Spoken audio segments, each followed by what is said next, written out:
Welcome to a Sherlock Holmes mystery. A body with no wounds and a map to nowhere. A vault beneath Baker Street and a lantern no one lit. A brotherhood whispered in Latin but never recorded in history. Was it murder or a message buried in time?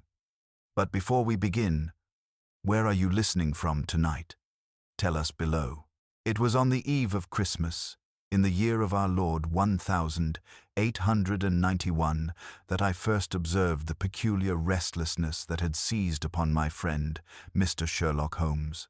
The snow had begun to fall heavily upon London, muffling the ceaseless hum of the city. The gas lamps along Baker Street burned with a faint golden flicker against the dense fog that pressed close upon the windows of our sitting room at 221B. Holmes stood by the fire, his lean figure silhouetted in that warm glow, while the faint blue smoke of his pipe curled upward in lazy spirals. His violin rested upon the chair beside him, forgotten for once, and his gaze was fixed not upon any visible object, but upon some intricate pattern known only to his restless mind. I had long since learned to recognize the signs of that peculiar tension. His faculties were occupied with some enigma, whether of public concern or private curiosity. "You appear preoccupied, Holmes," I ventured, glancing up from the evening paper. "Surely the season provides respite even to the criminal mind." "Respite, my dear Watson," he murmured, "is a luxury neither conscience nor crime affords. There are matters in motion even now, movements beneath the surface that hint at something, most irregular." He turned toward me, his eyes glittering with that cold, incisive brilliance I had come to associate with the onset of a case.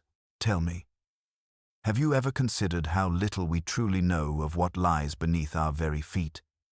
Here in London, beneath these cobbles, beneath the shops and homes, tunnels, vaults, chambers, long forgotten." Before I could reply, there came a knock, sharp, deliberate, and entirely out of place at that late hour. Mrs. Hudson's muffled protest reached our ears, followed by the heavy tread of a man upon the stairs. A moment later, our door swung open, and a tall figure stepped inside, his overcoat powdered with snow. It was Inspector Lestrade of Scotland Yard. His face bore the weary, pinched expression I had seen in him on many a troubling night. "Evening, Mr. Holmes. Doctor," he greeted, brushing the snow from his sleeves. "I wouldn't have disturbed you on Christmas Eve if it weren't a matter of some urgency." Holmes gestured for him to sit. "Then by all means, enlighten us. You have the look of a man carrying a riddle." Lestrade drew a folded paper from his breast pocket and spread it upon the table. Upon it was a rough sketch, a section of underground London. This was found in the possession of a man discovered dead an hour ago near King William Street Station. No identification. Nothing but this map, a curious key made of brass, and this note. He produced a small scrap of parchment, upon which was scrawled in hurried ink, "The secret sleeps beneath Baker Street, keep the lantern burning." Holmes' eyes narrowed. He reached for his magnifying lens, his long fingers steady as they traced the ink strokes. A cryptic phrase, and a most singular locality. Baker Street itself. He looked up sharply. Where, precisely, was the body found? In the new section of the underground works. Some laborers found him in a disused maintenance shaft. No wounds, no struggle. Just dead. Watson felt an involuntary chill. Poison, perhaps. "Perhaps," said Holmes quietly. "Or perhaps something subtler still. Tell me, Lestrade, did this man have mud upon his boots?" Lestrade blinked. "Yes, thick, dark mud. Odd, considering the dry tunnels." Holmes' expression grew intent. "Dark mud, a brass key, a map of the underground, and a message referring to Baker Street. There's more. Beneath our feet than mere soil tonight, Watson." He moved to the window, pulling aside the curtain. Snowflakes drifted like falling ash through the yellow haze of gaslight. His voice, when he spoke again, was low and resolute. "Lestrade, tell Scotland Yard to hold the body under guard. We begin our own descent into the city's underworld at dawn. He turned, his gaze burning with purpose. Watson, prepare your revolver. It appears that Christmas this year will not be celebrated above ground. The morning broke grey and still over Baker Street, the snow having settled into a thin crust that muffled the sound of carriage wheels and footsteps alike. I was roused early by the faint clatter of glass from the sitting room, and emerged to find Holmes already at work, his table strewn with the usual miscellany of vials, magnifiers, and disassembled instruments. A single gas lamp burned beside him, casting a pallid glow upon his face as he bent over a small scrap of paper, Lestrade's note from the dead man. Without turning, he spoke. Watson, the ink upon this parchment is of a curious variety, cheap, yet mixed with a trace of coal dust, a formula used by the workmen employed in the construction of the Northern Line tunnels. Whoever wrote this note was either among them or wished us to think so.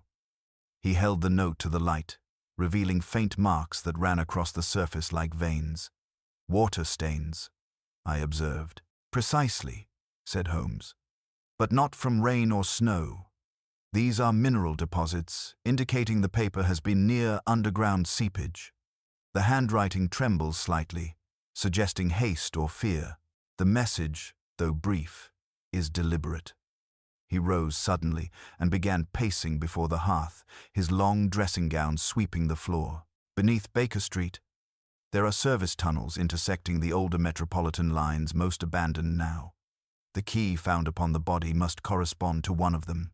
Do you think the man came here toward Baker Street before his death? I asked. Not merely came here, Watson. I suspect he meant to reach something hidden, something of considerable importance. At that moment, Mrs. Hudson appeared, her expression half anxious, half reproachful. Another visitor for you, Mr. Holmes. Says it's most urgent. The door opened to admit a young man, perhaps no more than 25, pale and nervous, his hat clutched between his gloved hands. Mr.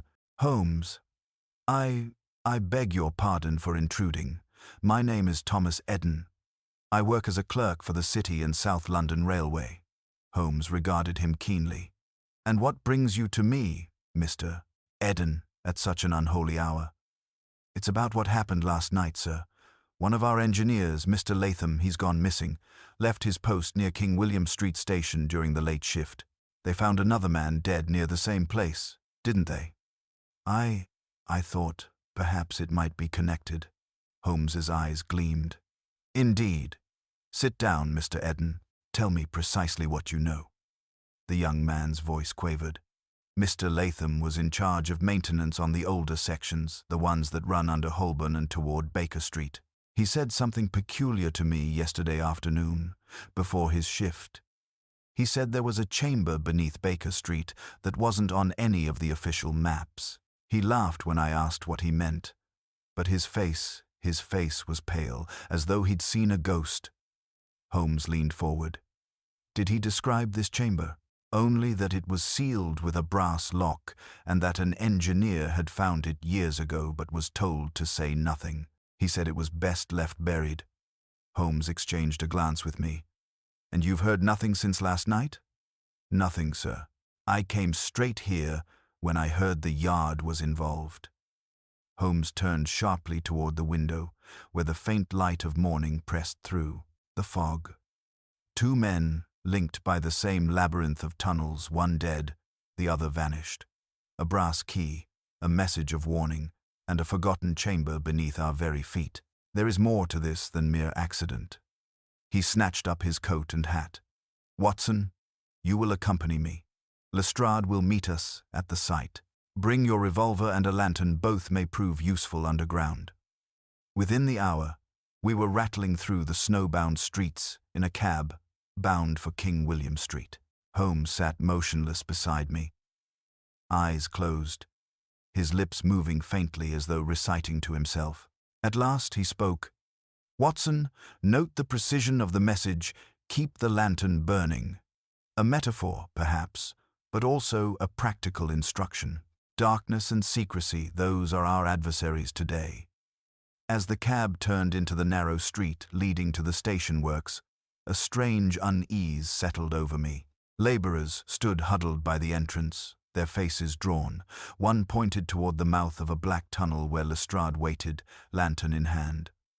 Holmes stepped down and surveyed the scene. "Good," he said quietly. "Now let us descend and see what Christmas gift London has chosen to hide beneath Baker Street." The tunnel's chill crept upon us like a living thing as we descended, our lanterns throwing dim halos of light upon the damp brickwork. The air smelled of coal dust and stagnant water, and each drip from the ceiling echoed down the black corridors like a slow clock ticking in the dark. Lestrade, ever the practical man, led the way with a constable beside him, though I could see even his habitual firmness was faltering under the oppressive silence. Holmes followed behind, his sharp gaze darting from wall to wall, taking in every bolt, every rivet, every irregularity of the tunnel's surface. "This way," Lestrade muttered, his voice subdued. Body was found just ahead, near the old maintenance shaft. The faint light revealed a small alcove in the tunnel where the body had been laid out on a tarp. The unfortunate man's features were pallid and still, his hands curled slightly inward, as though he had died in the midst of a convulsion. Holmes knelt without a word, removing his gloves and examining the man's face, fingertips hovering millimeters above the skin. "No bruising," he murmured. "No trauma. No residue near the nostrils. Yet the lips... note the faint discoloration. Watson bluish-gray. A suffocation of the blood, but without external cause. Cyanide leaves a different pattern. This is something else, something older." Lestrade frowned. "Older? What in blazes does that mean?" Holmes didn't answer immediately. He drew a small glass vial from his pocket, scraped a trace of dust from the man's collar, and examined it under the lantern's glow. Mineral deposits, again lime, mixed with iron oxide, the sort of composition one finds deep beneath the older city foundations. This man came from below, much further below. He rose swiftly and turned to the tunnel wall. "There. You see that panel? It's of a different make than the rest, newer bolts, and a faint draft escaping through the edges. I believe we've found the entrance to our chamber." Lestrade's brows shot up. "You're saying there's something behind that wall?" "Not saying," Lestrade showing. Holmes drew a length of wire from his pocket and inserted it into the bolt seam. A faint click followed, and the panel shifted with a grinding noise, revealing a narrow passage beyond. The lantern light spilled into the opening, illuminating a stairway leading downward into darkness. "Good Lord," I breathed. "How long has this been here?" "Long enough to be forgotten," Holmes replied, "and perhaps long enough to have been deliberately concealed." He motioned for us to follow, and we descended the steep stairway. The air grew colder, and the sound of our steps against the stone seemed to echo unnaturally, as though the walls themselves whispered back. At last, the stairway ended in a low corridor that opened into a small subterranean chamber. The sight that met us there was one I shall never forget. The chamber's walls were lined with ancient brickwork, cracked and green with moisture. In the center stood a great iron door, half buried in silt and stone, its surface carved with strange markings, symbols that looked more Roman than Victorian. Beside it lay a lantern, unlit, but with fresh oil in the base. Holmes crouched beside it, his face unreadable. The instruction to keep the lantern burning was not poetic after all. Someone has been here recently and expected to return. I glanced about nervously. But for what purpose? What lies behind that door? Holmes ran his hand over the carvings, his voice low. A vault, perhaps. Or something more clandestine, a repository for that which London preferred to bury. These markings, Watson, see here, the numeral IV beside the cross. They denote an access point, not a tomb. This was constructed with intention, not superstition.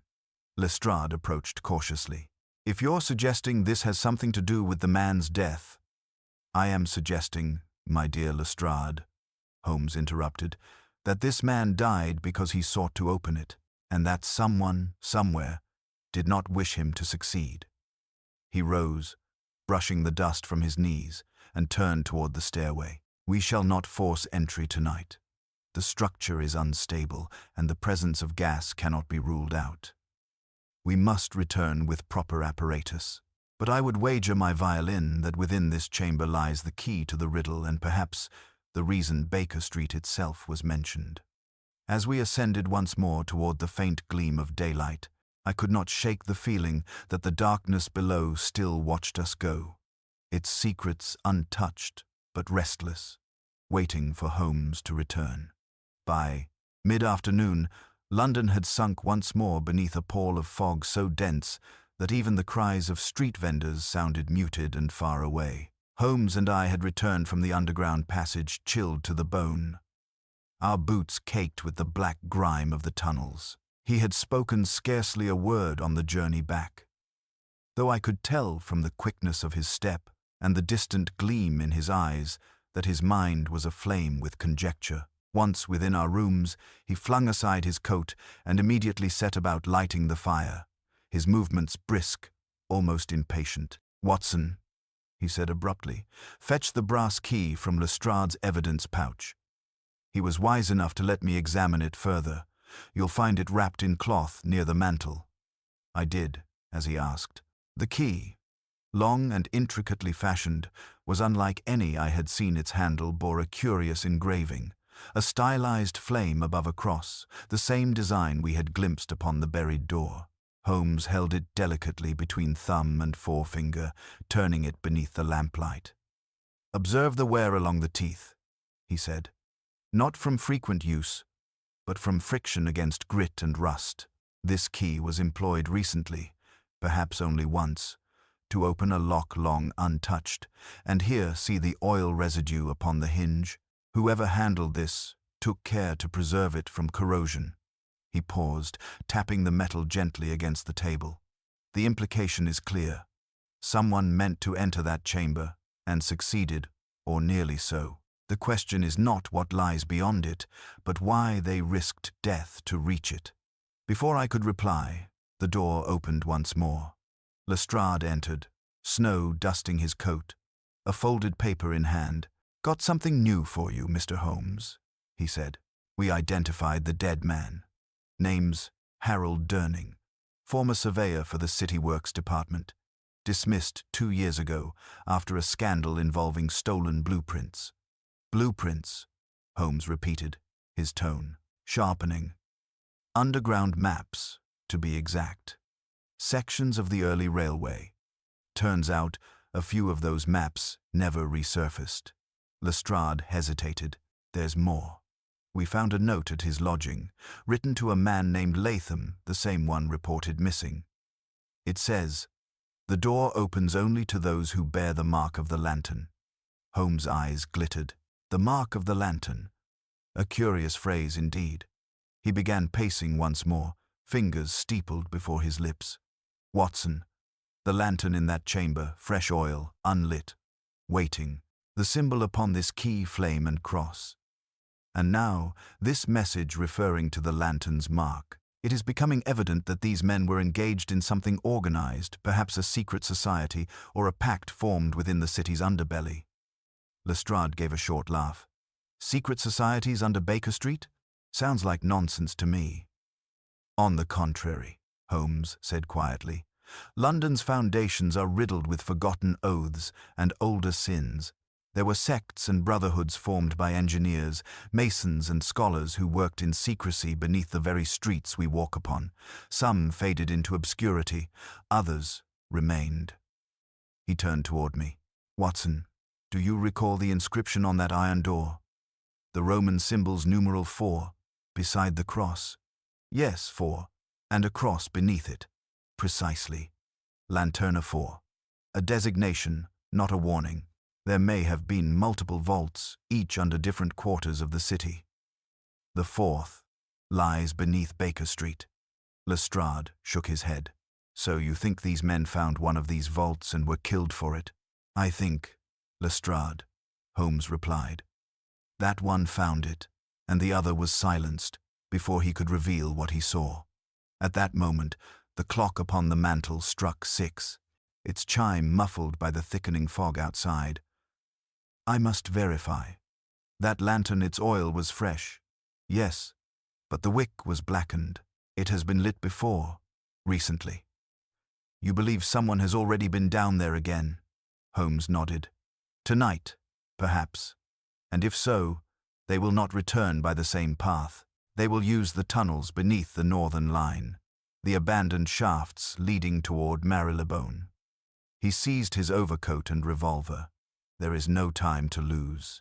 Lestrade, summon 2 constables to guard the entrance at King William Street. Watson, you and I shall take the alternate route beneath the station at Gloucester Road. If my reasoning is sound, we shall meet our unseen adversary before the night is through. As he stepped into the snow-flecked street, the gas lamps burning dim through the mist, I could not help but feel that the true heart of this mystery still waited in darkness below its secret flame, flickering, unseen, beneath Baker Street itself.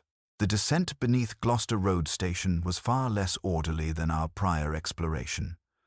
There was no guide this time, no official entrance sanctioned by the yard. Holmes had obtained the location of a forgotten access shaft through what he termed a friend in the municipal records office, which I took to mean a clerk sufficiently dazzled by his manner to overlook procedural niceties. By the dim glow of our lanterns, we made our way through a narrow arch of brick and into a corridor heavy with the stench of damp earth and machinery long at rest. The rumble of distant trains overhead came to us like the growl of some buried beast, fading into silence as we pressed onward. Holmes moved quickly but with an assured tread, his eyes flicking from one shadow to another. I could not help glancing behind me from time to time, for the echo of our steps seemed to multiply, each footfall answered faintly by another, as though the tunnels themselves whispered of unseen movement. After some 20 minutes' walk, the passage widened into a vaulted junction where several tunnels met. Holmes raised his lantern and studied the soot-blackened walls, tracing his gloved fingers across the faded symbols scratched into the brick. "See here, Watson," he said softly. "These marks, crudely drawn, yet deliberate. The same cross and flame motif that adorned the quay. Whoever used this path left these as waymarks. And look, this tunnel bends eastward toward Baker Street. We are upon the right course." A sudden metallic clatter from the darkness ahead caused us both to freeze. Holmes extinguished his lantern at once, plunging us into pitch blackness. We waited, scarcely breathing, as the sound came again, fainter now, retreating. "Someone else is down here," I whispered. Holmes murmured, his voice low but calm, and judging by the echo, no more than 50 yards ahead. "Keep your light lowered and tread softly." We advanced with the utmost caution, the beam of our lanterns shuttered to the narrowest slits. Presently the tunnel turned sharply, revealing a small chamber cut from the brick, a makeshift workshop of sorts. A lantern burned upon an overturned crate, casting flickering light over scattered tools, rolls of parchment, and what appeared to be excavation equipment. Holmes motioned for silence, then moved swiftly to the table, his keen eyes scanning the papers.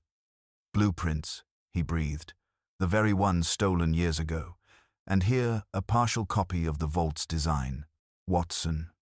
Note the signature in the corner. H. Durning." Our dead surveyor was mapping the interior from memory. I bent closer. "But look, this sketch here shows another passage branching beneath Baker Street itself." "Exactly," Holmes said. "It confirms my suspicion. There are multiple access points, and someone, perhaps Latham, was attempting to reopen them." He straightened abruptly, his expression sharpening. And yet, if Durning died before he could reveal the vault's contents, who continued his work? The answer came almost at once. From the shadows beyond the chamber, a beam of light flashed across the wall, followed by the scrape of a boot against stone. Holmes spun, his revolver drawn in a single fluid motion. "Show yourself," he commanded. A man stepped hesitantly into the light, young, disheveled, and pale with fear. It was Thomas Eden, the railway clerk who had visited us that morning. His hands trembled as he raised them. "Don't shoot, Mr. Holmes. I swear I meant no harm. I only wanted to see it for myself." Holmes' voice was icily controlled. "You have been following us since we entered the tunnels." Eden nodded miserably. "I thought you'd find it the chamber. Mr. Latham told me before he vanished that it was real, that it held something that could change everything. I didn't believe him until last night, when I saw a light moving beneath the street.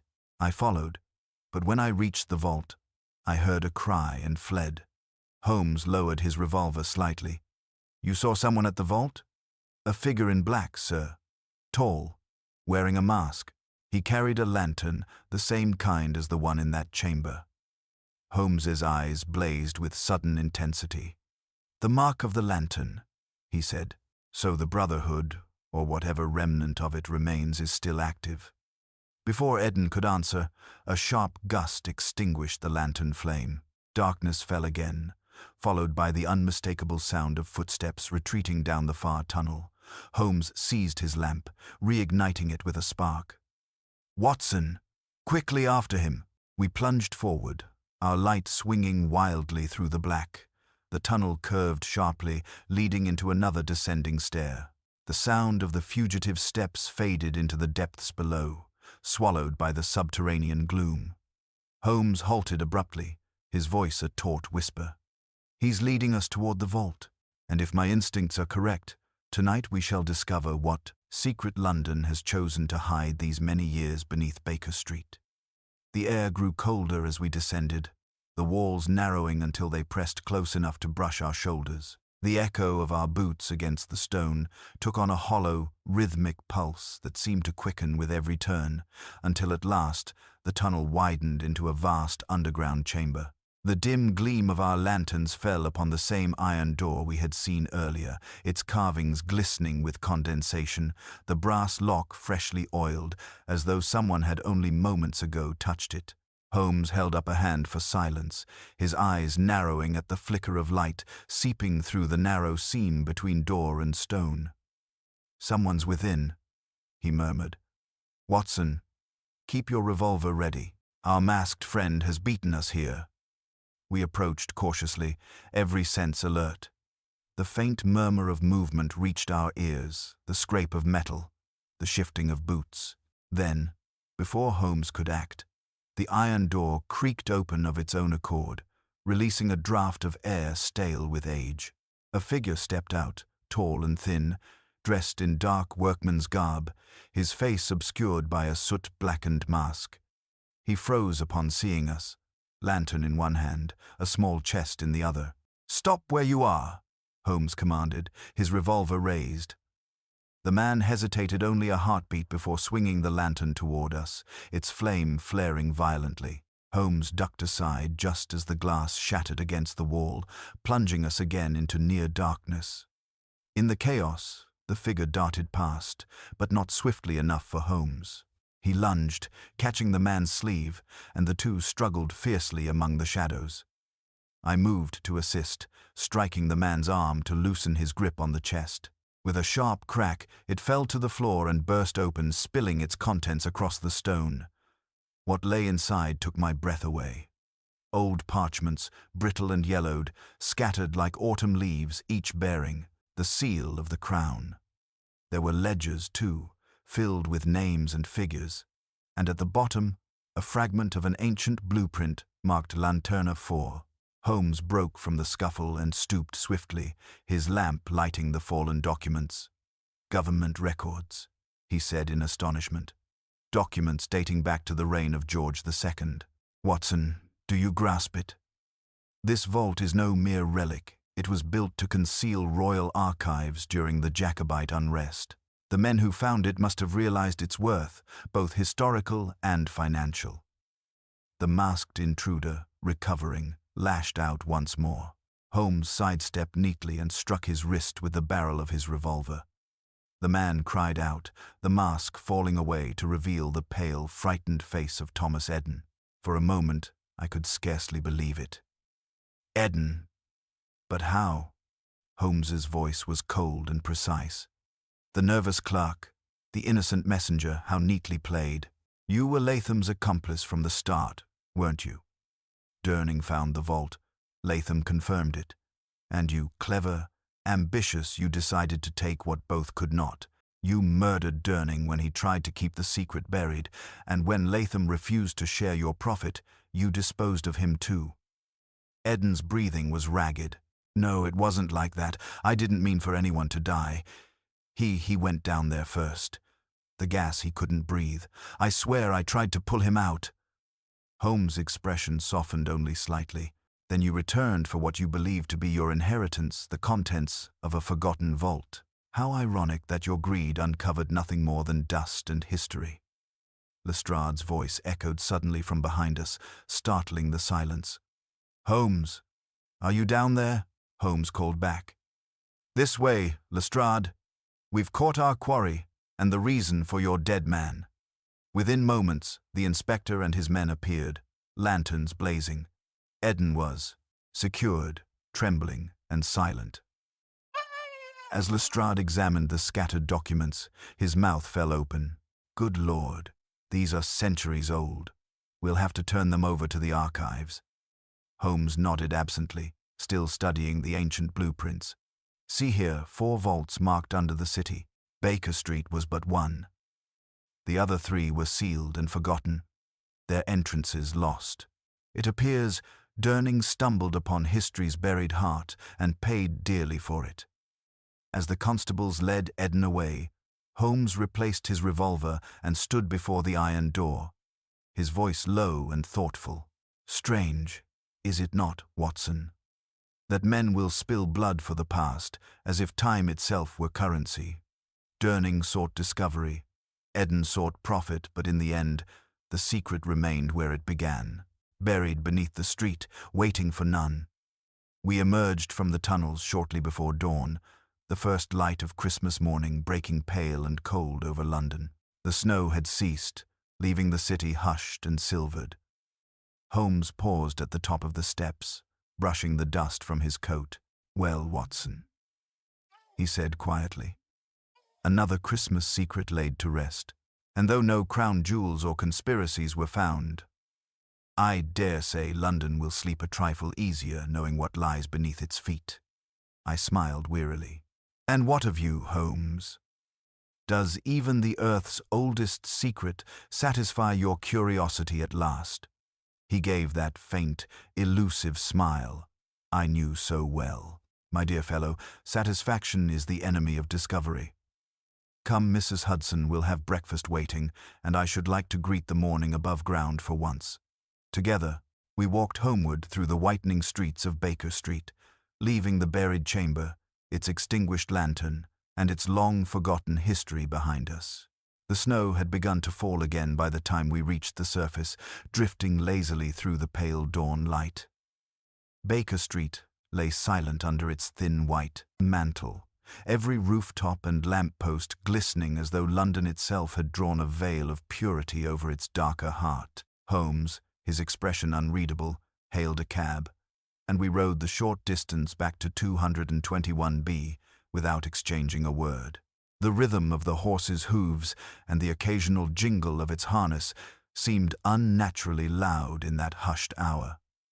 When we stepped inside our rooms, Mrs.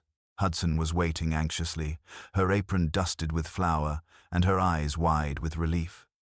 "Good heavens, Mr. Holmes, you've been out all night again." I was beginning to fear the worst. "There's breakfast ready, hot tea and toast." "Excellent, Mrs. Hudson," Holmes said absently, removing his gloves and laying them beside the fire. "You will forgive us if we require a moment of solitude before joining civilized society again." She nodded and withdrew, muttering about the dangers of Christmas work under her breath. I set down my revolver and shrugged off my coat, still damp from the tunnel's cold. Holmes remained standing before the hearth, his eyes fixed upon the flames as though reading there the final lines of a problem whose solution had not yet fully pleased him. "You are not content," I said quietly. "And yet, the case is solved," Eden confessed. "The documents are recovered, the mystery of the vault laid bare." Holmes stirred slightly. "Solved, yes, but not satisfied. There remains an unaccounted element. I frowned. You refer to what? He turned to me, that familiar gleam of precision sharpening in his gaze. To the lantern, Watson. Its oil was fresh, its wick recently trimmed, but tell me, who lit it the first time? Eden claims he arrived after Latham's death. The man he described, masked and silent, must have preceded him, yet that figure was never found. You think another was involved? I think, said Holmes slowly, that the vault's secret reached more ears than we presumed. Eden may have been a thief, but he was not alone in his curiosity. There is a mind still at large, one that understood the vault's historical value, not its monetary worth. He moved to the table, spreading before him the fragment of blueprint he had taken from the tunnel. Look here. These markings, this fourth vault, was connected by a sealed conduit to the others.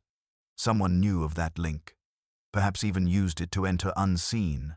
The lantern's flame was a signal, Watson, not an accident. It marked which vault was open. I stared at the design, tracing the faint lines that curved like veins beneath the city. But if what you say is true, then London still harbors its watchers below, Holmes finished, his voice little more than a whisper. Perhaps some descendant of those ancient engineers or a guardian of the archives who swore to keep them hidden. Whatever the truth, we disturbed something that preferred to remain undisturbed. A silence settled between us, broken only by the crackle of the fire. The idea of unseen figures moving through the labyrinth beneath Baker Street lent an uncanny chill even to our familiar rooms. Yet Holmes' face, now softened by thought, bore no sign of fear, only curiosity, tempered by respect. At last, he spoke again, his tone lighter. Still, it is Christmas morning, Watson. We may leave the unseen to their secrets for now. I dare say the world will continue spinning whether or not some forgotten brotherhood still walks the tunnels. I smiled faintly. And what of you, Holmes? Will even a mystery half solved allow you rest? He gave a short, quiet laugh. Rest, perhaps. Contentment, never. The pursuit, not the conclusion, is what gives the mind its sharpness. When next the yard comes knocking, you may be certain I shall answer. He reached for his violin, drawing the bow across the strings in a low, haunting note that filled the room with something at once melancholy and serene. Began to ring, their chimes blending with the faint music until both seemed one and the same. For a long while, I sat in silence, watching the snow fall through the window and the smoke rise gently from Holmes's pipe, whatever shadows lingered beneath the city. London above was peaceful once more, yet even in that calm, I could not shake the feeling that somewhere, far below, a single lantern still burned its light flickering through the dark, waiting for the one man clever enough to follow it again. The snow had ceased entirely by midday, leaving London wrapped in a cold, bright stillness that seemed almost unreal after the night's subterranean turmoil. The sunlight, pale though it was, glimmered faintly through the frost that clung to the windows of Baker Street. Holmes sat at his desk, his dressing gown loosely tied, his face as composed as if the night's perilous chase had been no more than a passing inconvenience. A thin spiral of smoke curled upward from his pipe as he examined, for the fifth time, the small fragment of parchment recovered from the vault, a piece that had escaped Lestrade's notice in the confusion. "It is always the overlooked detail, Watson," he said without glancing up, "that draws the true outline of a mystery. Observe this mark along the lower edge. See how the ink differs from the rest. The pigment is modern, not centuries old. Someone added this annotation within the past few years." I leaned closer. The faint scrawl, barely legible, read simply, "Lanterna extinguenda." My Latin was faint, but I ventured, "The lantern must be extinguished." Holmes nodded. "Precisely. A command, not a label. Whoever last handled this fragment wished to warn, or perhaps to instruct someone to put an end to whatever light these vaults once symbolized. You see, Watson, our case was not merely about greed. It was about preservation, about ensuring that something old remained in darkness. I frowned. Then you believe the vault was still being guarded? He smiled faintly. Guarded or suppressed? I cannot yet say which, but I should very much like to know who wrote this. He tapped the parchment thoughtfully. Eden's clumsy hand is out of the question. Durning, perhaps. No, the script is too steady, too deliberate. This was written by a practiced pen, one familiar with Latin, possibly an academic or archivist. A soft knock interrupted our thoughts. Mrs. Hudson entered with a telegram upon a tray. Delivered not 5 minutes ago, Mr. Holmes. The boy said it came directly from the yard. Holmes broke the seal and scanned the brief message. His brows arched slightly. Ah, just as I suspected. Lestrade reports that Eden has altered his statement. He insists there was another man below that night, tall, grey-haired, in an overcoat, carrying no light of his own. The figure directed him to the vault, said he was there on behalf of the government, and vanished when the gas began to leak. That cannot be true, I said. No such man was found. Holmes's gaze grew distant. No, but it fits the pattern. Someone used Eden and Durning to reach the vault without ever revealing their identity, and once their purpose was served, they allowed the others to perish. He rose suddenly, pacing before the window. Think, Watson. These vaults once held Crown documents from an era of political unrest. Their rediscovery would raise awkward questions certain officials might prefer remain unanswered. What better way to ensure silence than to let curiosity destroy those who unearthed it? I stared at him. Then this Lanterna Brotherhood was no brotherhood at all, merely a convenient fiction to mask official secrecy. Exactly, Holmes said, a note of admiration in his tone. And rather an effective one. A legend passed quietly through generations of workmen, its meaning twisted until it became superstition. Meanwhile, the true custodians of the vaults continued their vigil in silence. He turned from the window, the faintest glint of satisfaction in his eyes. I must say, the British bureaucracy has its moments of ingenuity. For a time, neither of us spoke. Outside, the clatter of a passing hansom cab broke the stillness, followed by the distant laughter of children playing in the snow. The city, ignorant of the secrets buried beneath it, had already resumed its daily rhythm. Holmes finally sank into his chair again, the parchment still between his fingers.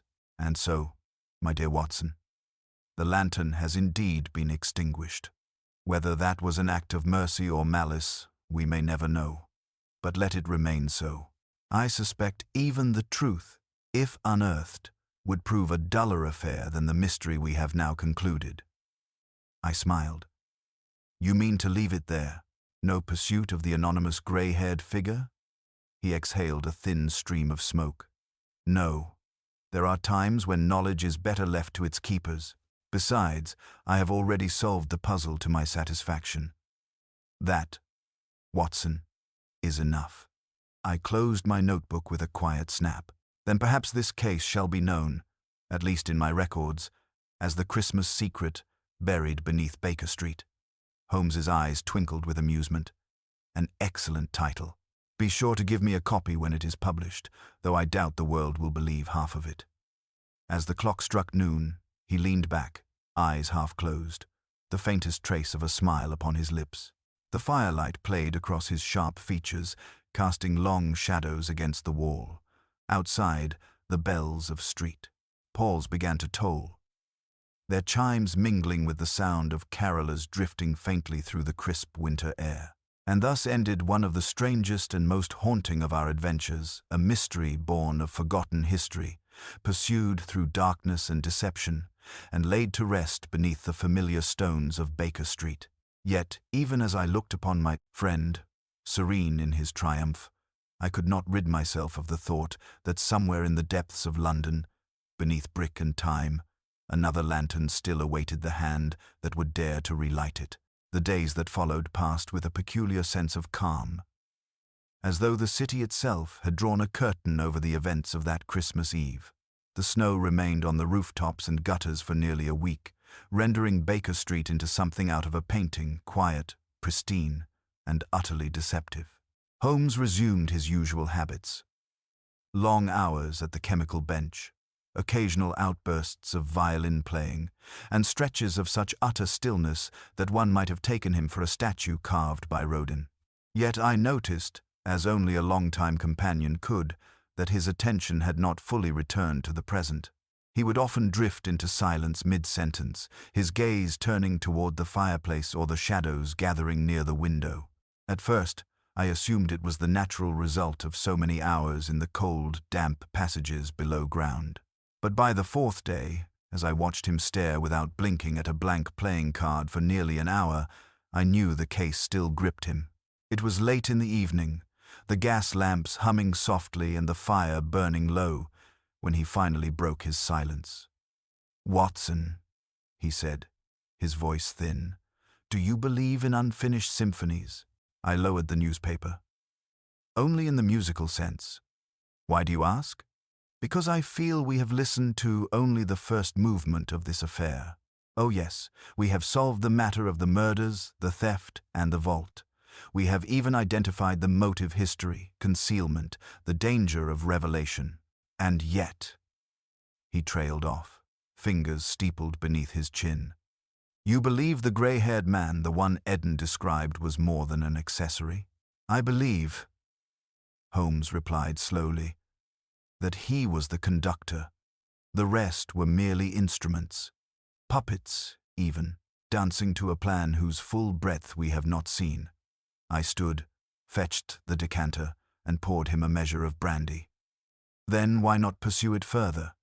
He accepted the glass but did not drink, because whoever he was, he played his hand to perfection.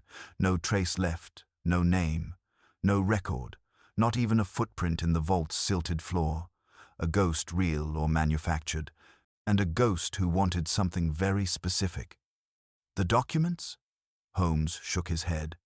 "No, he already knew what was there. That much is clear from the timing and precision.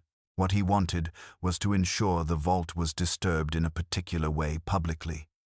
With witnesses, with a paper trail. Eden, Durning, even the Yard, all unknowing participants in a staged reveal." "You're suggesting he wanted the vault discovered?" "Yes, and not for personal gain. A man who values secrecy does not start fires merely to watch them burn. No, Watson, this was a message. Not to us, perhaps, but to someone else. A signal that the past, whatever it contains, is no longer sleeping." He fell silent then, rising to peer out the window into the quiet street below.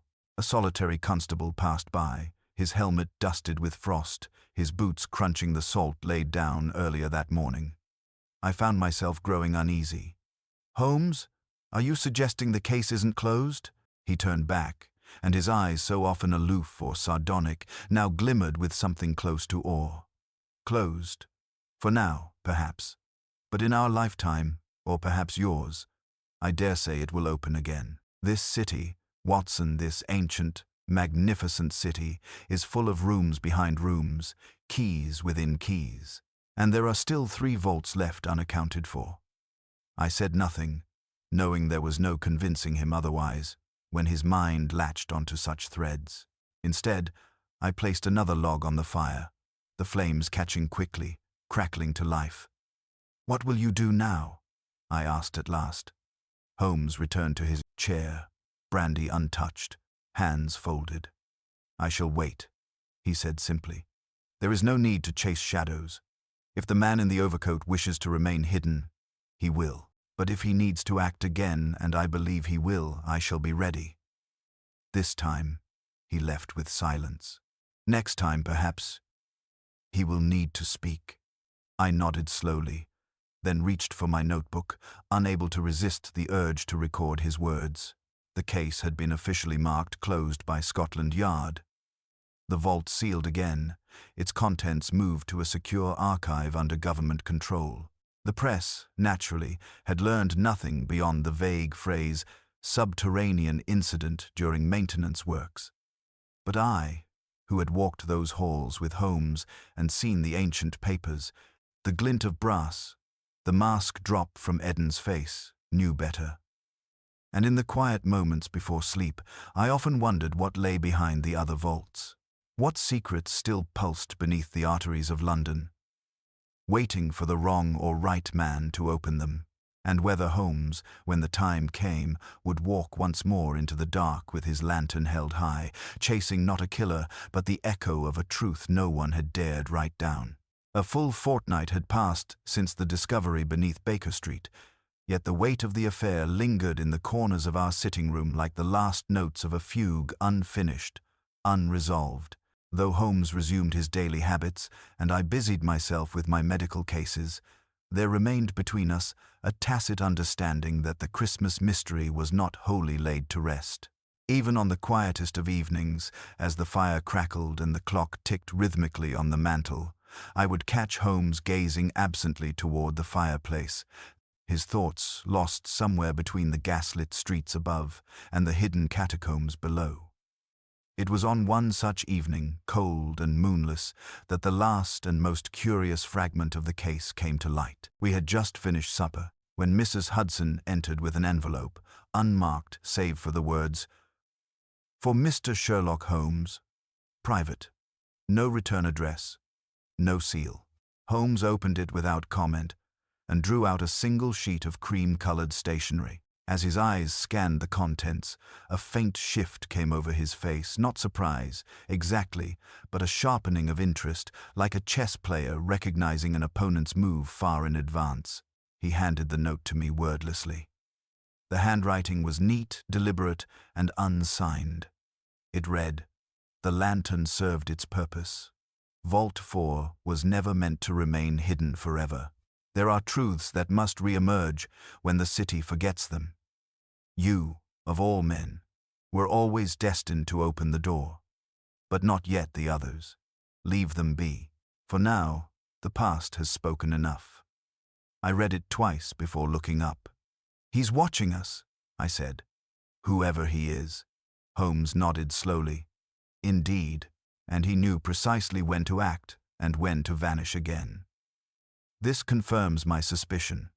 The discovery was orchestrated not to steal, not to destroy, but to awaken. A measured unsealing." He tapped the page. Vault 4 was chosen deliberately. Perhaps because of its contents, or perhaps because of its location. Baker Street itself may have been symbolic. Symbolic of what? Holmes did not answer at once. He rose and crossed to the bookcase, withdrawing an old, dust-covered volume. He flipped through it rapidly before laying it open on the desk. Here. A historical register of subterranean London. Note the entry beside Lanterna 4th. I peered at the yellowed page. Lanterna the 4th.